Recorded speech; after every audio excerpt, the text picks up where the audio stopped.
여러분, 잠깐만 거울을 보십시오. 지금 당장 거울을 보시라는 겁니다. 여러분의 얼굴에 혹시 이상한 징조가 나타나고 있지는 않습니까? 부처님께서는 이렇게 말씀하셨습니다. 얼굴은 마음의 거울이다. 마음속 어둠이 쌓이면 반드시 얼굴에 드러난다. 오늘 제가 말씀드릴 5가지 징조 중 단 하나라도 여러분 얼굴에 나타나고 있다면 지금 당장 주의하셔야 합니다. 이것은 그냥 미신이나 속설이 아닙니다. 수천 년 동안 검증된 부처님의 가르침입니다. 끝까지 들으시고 꼭 자신의 얼굴을 확인해 보십시오. 그리고 만약 징조가 보인다면 오늘 알려드리는 방법대로 반드시 고치십시오. 여러분의 남은 인생이 달라질 수 있습니다. 여러분, 안녕하십니까? 오늘도 이렇게 귀한 시간을 내어 함께 해주셔서 진심으로 감사드립니다. 나이가 들면서 우리는 자주 거울을 봅니다. 주름이 늘었는지, 흰머리가 더 났는지, 얼굴이 처졌는지, 외모의 변화를 보는 거죠. 그런데 여러분, 거울을 볼 때 정작 중요한 것을 놓치고 계십니다. 바로 얼굴에 나타나는 운명의 징조입니다. 부처님께서는 평생 동안 수많은 사람들을 관찰하시고 한 가지 진리를 발견하셨습니다. 사람의 마음 상태가 반드시 얼굴에 드러난다. 좋은 마음을 가진 사람은 얼굴에서 빛이 나고 나쁜 마음을 가진 사람은 얼굴이 어둡습니다. 그리고 불행이 다가오는 사람의 얼굴에는 반드시 어떤 징조가 나타난다는 겁니다. 오늘 제가 그 5가지 징조를 정확히 알려드리겠습니다. 그리고 설명을 들으시면서 자신의 얼굴을 떠올려 보시고 혹시 해당되는 것이 있는지 확인해 보십시오. 첫 번째 징조, 눈빛이 흐려지고 생기가 사라진다. 여러분, 첫 번째 징조는 바로 눈입니다.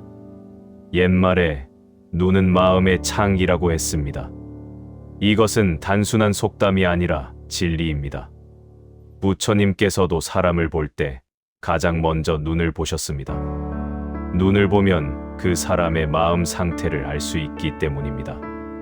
그런데 불운이 다가오는 사람의 눈에는 반드시 어떤 변화가 생깁니다. 무엇일까요? 첫째, 눈빛이 흐려집니다. 맑고 투명하던 눈빛이 점점 탁해지고 그릿해집니다. 마치 먼지가 낀 유리창처럼 뿌옇게 변합니다. 이것은 단순히 나이가 들어서가 아닙니다. 마음속에 근심, 걱정, 원망, 미움 같은 어두운 감정이 쌓이며 그것이 눈을 통해 밖으로 드러나는 겁니다. 둘째, 눈의 생기가 사라집니다. 예전에는 반짝이던 눈빛이 점점 무기력해지고 죽어갑니다. 생기 없는 눈, 초점 없는 눈, 힘 없는 눈. 이런 눈을 가진 사람은 이미 마음속에서 삶의 의욕을 잃은 상태입니다. 삶의 의욕을 잃으면 모든 일이 잘못됩니다.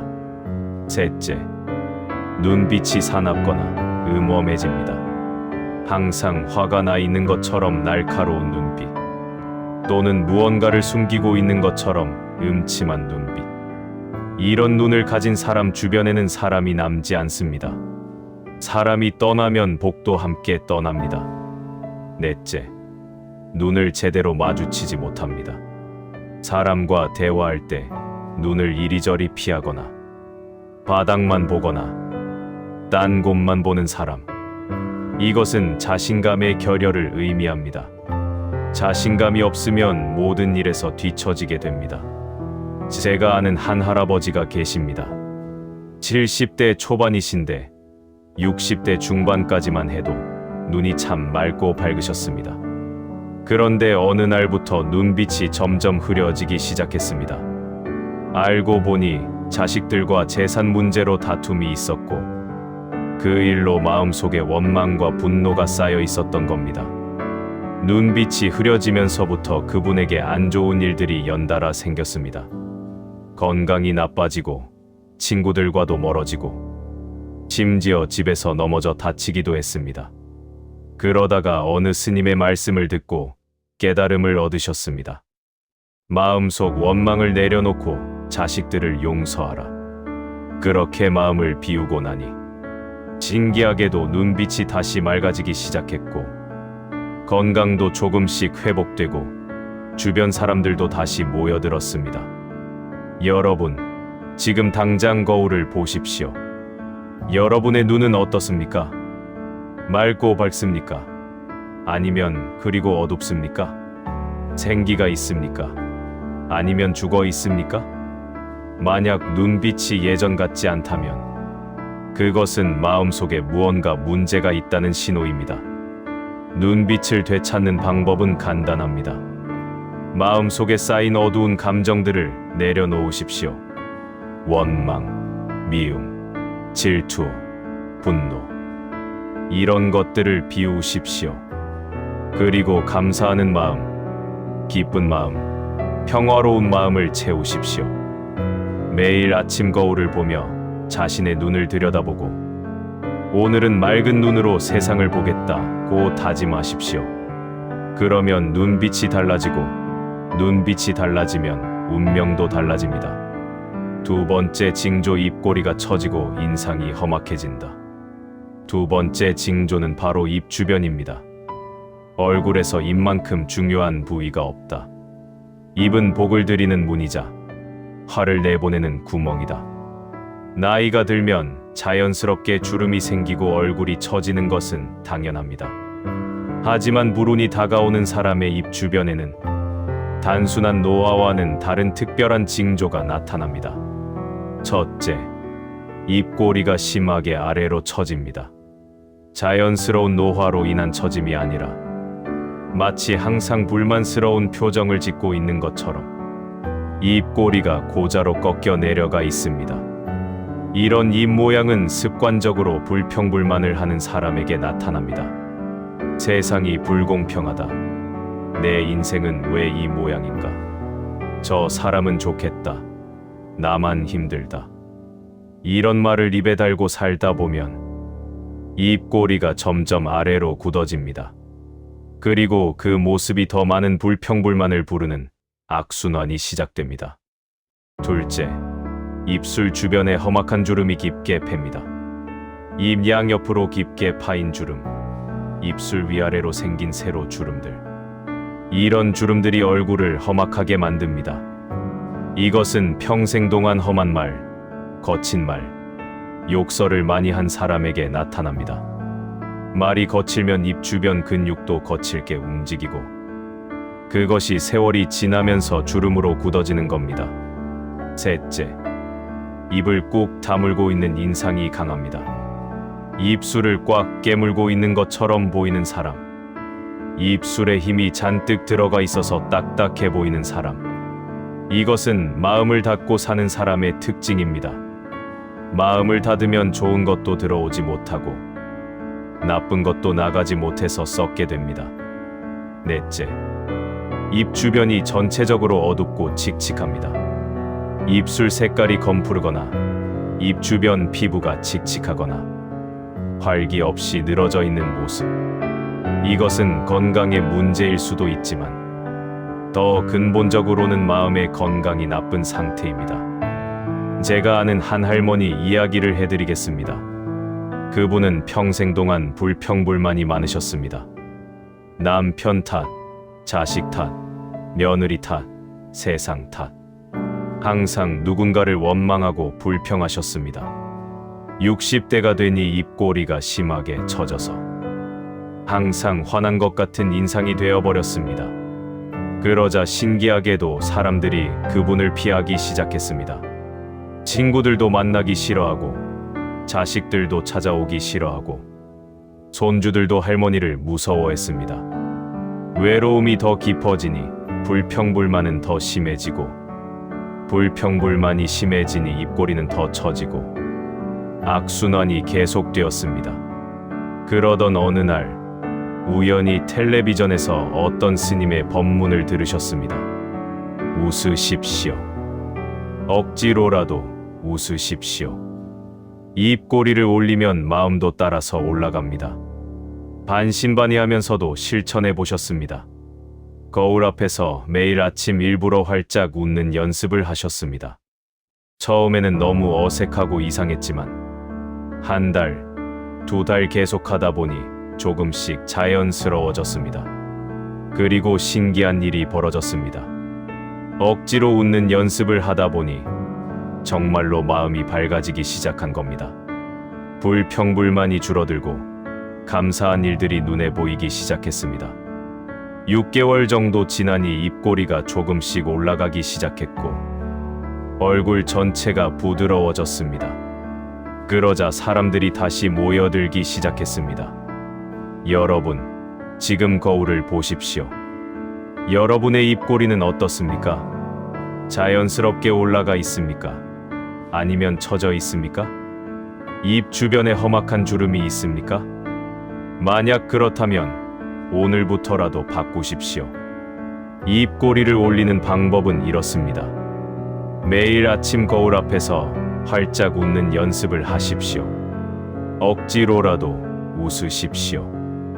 입꼬리를 귀까지 올린다는 생각으로 활짝 웃으십시오. 그리고 하루 종일 불평불만을 줄이고 감사하는 말을 하십시오. 좋은 말, 따뜻한 말, 긍정적인 말을 하십시오. 그러면 입 주변 근육이 달라지고 입꼬리가 올라가기 시작하고 얼굴 전체가 밝아집니다. 입꼬리가 올라가면 복도 함께 올라옵니다. 세 번째 징조, 미간에 깊은 주름이 파이고 인당이 어두워진다. 세 번째 징조는 미간과 이마, 특히 인당 부위입니다. 인당이 어디냐고요? 눈썹과 눈썹 사이, 그리고 그 위 이마 중앙 부분을 말합니다.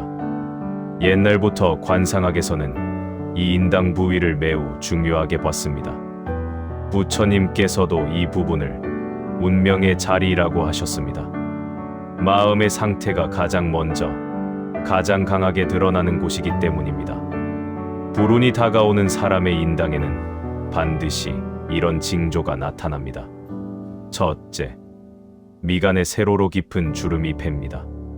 두 눈썹 사이에 이런 식으로 깊게 파인 주름. 심한 경우 초안자처럼 세 줄로 패인 주름. 이것을 찡그림 주름이라고 합니다.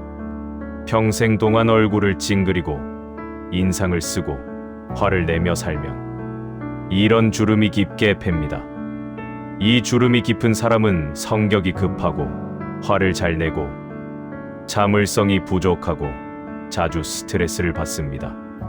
그런 마음 상태로는 좋은 일이 생길 수가 없습니다. 둘째, 인당 부위가 전체적으로 어둡고 칙칙합니다. 다른 부위는 밝은데 유독 이마 중앙만 어둡게 보이거나 푸르스름하거나 검붉은 기운이 돌거나 움푹 꺼져 보이는 경우, 이것은 마음속에 근심 걱정이 가득 차 있다는 증거입니다. 근심 걱정이 많으면 얼굴 전체가 어두워지는데 특히 인당이 가장 먼저 가장 심하게 어두워집니다. 셋째, 이마의 가로 주름이 지나치게 많고 깊습니다. 나이가 들면 이마에 가로 주름이 생기는 것은 자연스럽습니다. 하지만 나이에 비해 지나치게 많거나 너무 깊거나 주름이 불규칙하게 뒤엉켜 있다면 문제입니다. 이것은 평생 동안 걱정이 많고 생각이 복잡하고 마음의 평화를 누려본 적이 없는 사람의 특징입니다. 넷째, 미간을 자주 찡그리는 습관이 있습니다. 생각할 때, 말할 때, 심지어 그냥 가만히 있을 때도 무의식적으로 미간을 찡그리는 사람, 이것은 이미 몸에 밴 부정적 습관입니다. 이런 습관을 가진 사람은 매사에 부정적이고 문제를 확대해서 보고 좋은 면보다 나쁜 면을 먼저 봅니다. 제가 직접 목격한 사례를 말씀드리겠습니다. 어떤 사업가 할아버지가 계셨습니다. 젊었을 때부터 사업을 하시면서 항상 스트레스에 시달리셨습니다. 직원 걱정, 돈 걱정, 경쟁사 걱정, 가족 걱정.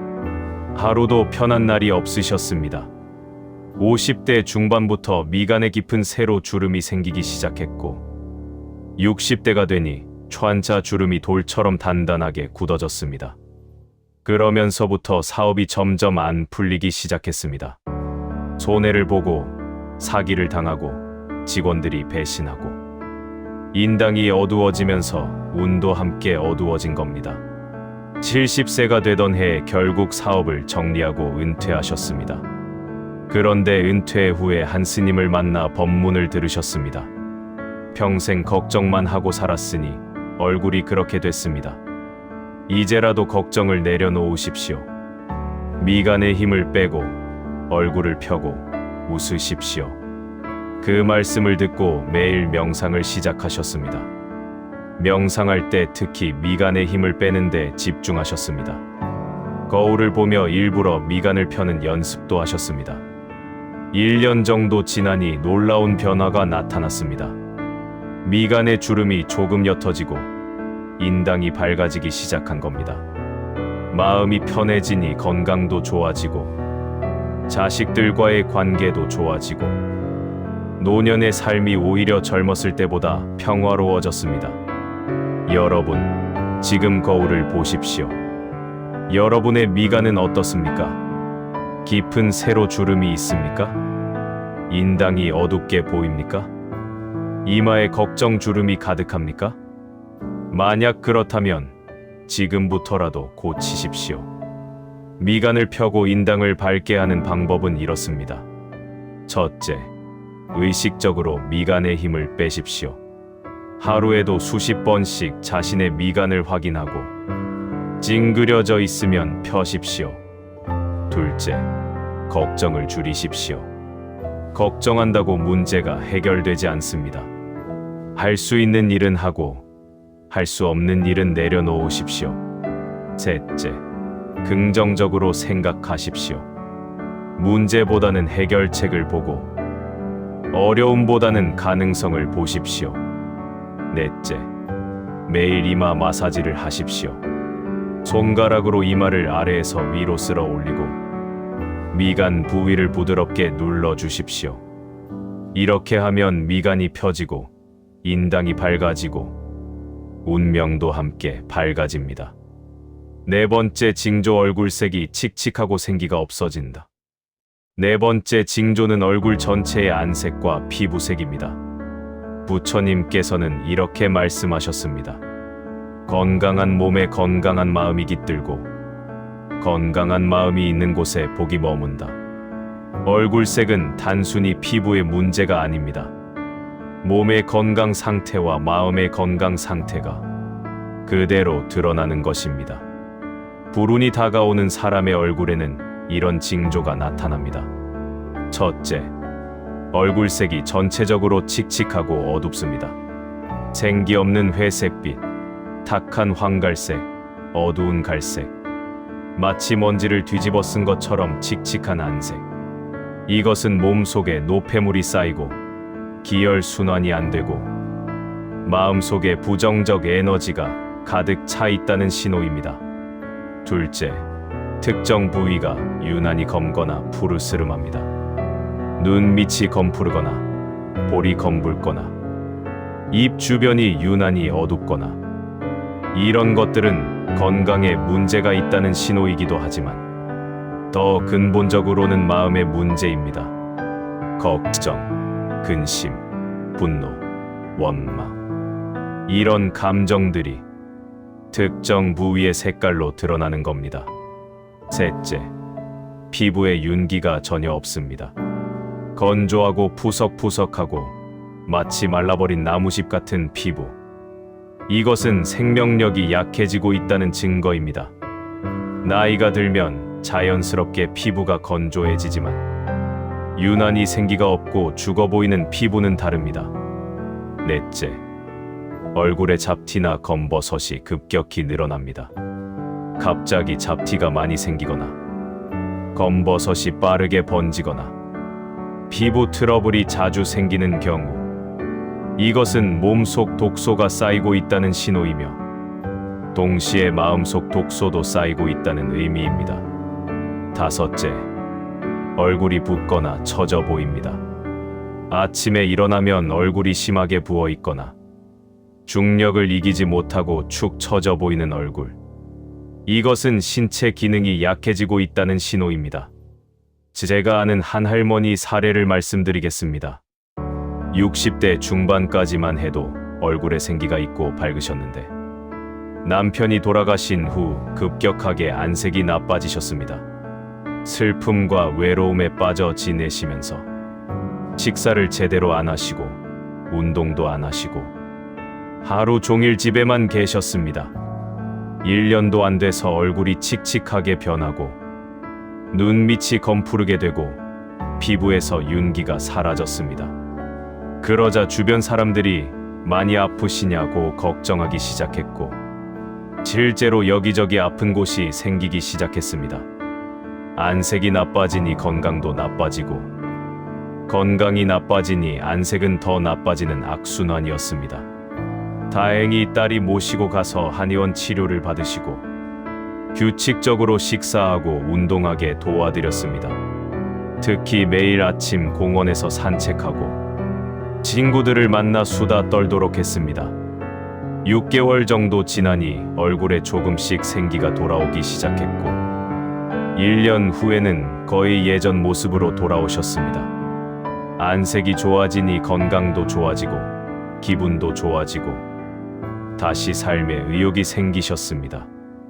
여러분, 오늘 아침에 거울을 보셨을 때 여러분의 얼굴색은 어땠습니까? 생기가 있고 밝았습니까? 아니면 칙칙하고 어두웠습니까? 안색을 밝게 하는 방법은 이렇습니다. 첫째, 규칙적으로 식사하십시오. 특히 채소와 과일을 많이 드십시오. 몸속이 깨끗해지면 얼굴도 밝아집니다. 둘째, 충분히 주무십시오. 잠이 부족하면 안색이 가장 먼저 나빠집니다. 하루 7시간 이상 주무십시오. 셋째, 규칙적으로 운동하십시오. 가벼운 산책이라도 좋습니다. 몸을 움직이면 기혈순환이 되고 안색이 좋아집니다. 넷째, 햇볕을 쬐십시오. 하루 30분만 햇볕을 쬐어도 안색이 달라집니다. 다섯째, 웃으십시오. 웃으면 얼굴 근육이 움직이고 혈액순환이 좋아집니다. 여섯째, 마음을 밝게 가지십시오. 긍정적으로 생각하고 감사하고 기뻐하십시오.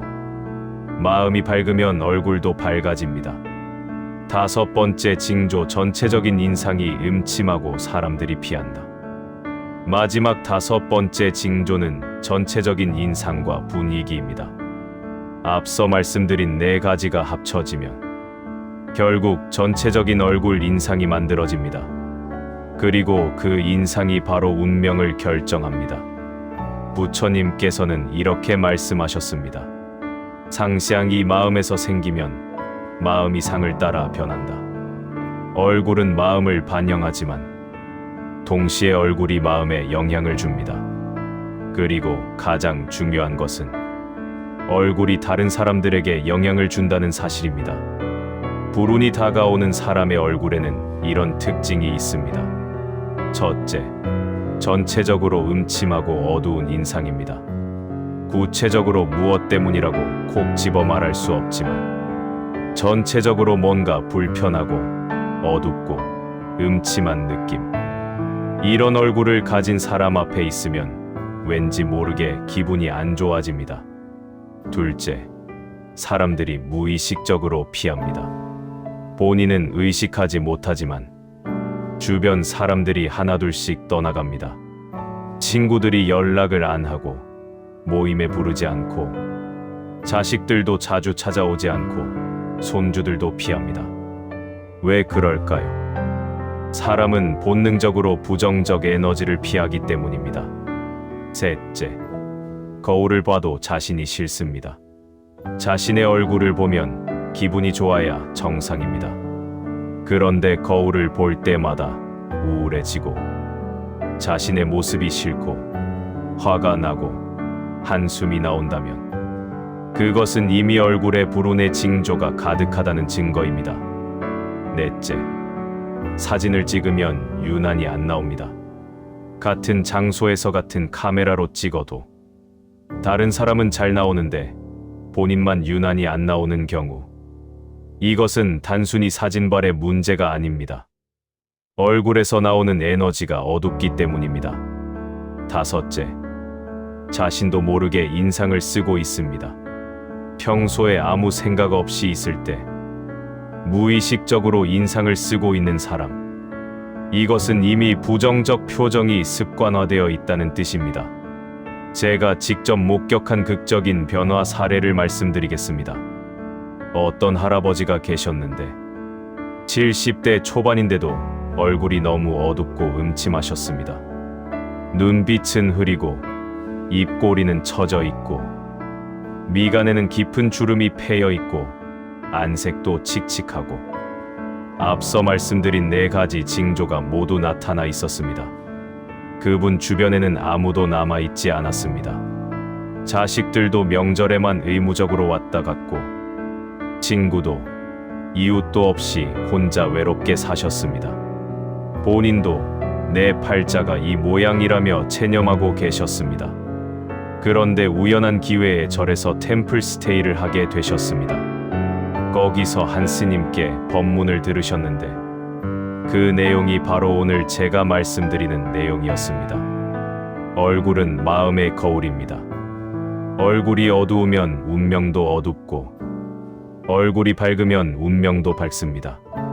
그런데 다행히 얼굴은 바꿀 수 있습니다. 마음을 바꾸면 얼굴이 바뀝니다. 그 말을 듣고 큰 충격을 받으셨습니다. 내 얼굴이 이렇게 된 것도 내 탓이구나. 내가 평생 부정적으로 살아서 얼굴이 이렇게 됐구나. 그날부터 변화를 시작하셨습니다. 매일 아침 거울 앞에서 웃는 연습을 하시고 불평불만 대신 감사하는 말을 하시고 미간에 힘을 빼고 입꼬리를 올리시고 규칙적으로 운동하고 식사하시고 명상하고 기도하셨습니다. 처음 3개월은 너무 힘들고 어색했답니다. 하지만 포기하지 않고 계속하셨습니다. 6개월이 지나니 조금씩 변화가 보이기 시작했습니다. 눈빛이 조금 맑아지고 안색이 조금 밝아지고 표정이 조금 부드러워졌습니다. 1년이 지나니 확연히 달라졌습니다. 똑같은 사람인데 완전히 다른 인상이 되었습니다. 그러자 신기한 일이 벌어졌습니다. 멀어졌던 자식들이 자주 찾아오기 시작했고 옛 친구들이 연락을 해왔고 동네 어르신들과도 친해졌습니다. 2년이 지난 지금은 주변에 사람이 넘쳐난답니다. 얼굴이 바뀌니 인생이 바뀐 겁니다. 여러분, 오늘 여러분의 전체적인 인상은 어떻습니까? 밝고 긍정적입니까? 아니면 어둡고 부정적입니까? 사람들이 여러분을 보고 가까이 오고 싶어 합니까? 아니면 피하고 싶어 합니까? 여러분 모두 밝은 얼굴, 복된 얼굴을 가지시길 진심으로 기원합니다. 오늘도 좋은 하루 되십시오. 감사합니다. 나무 아미타불 관세음보살.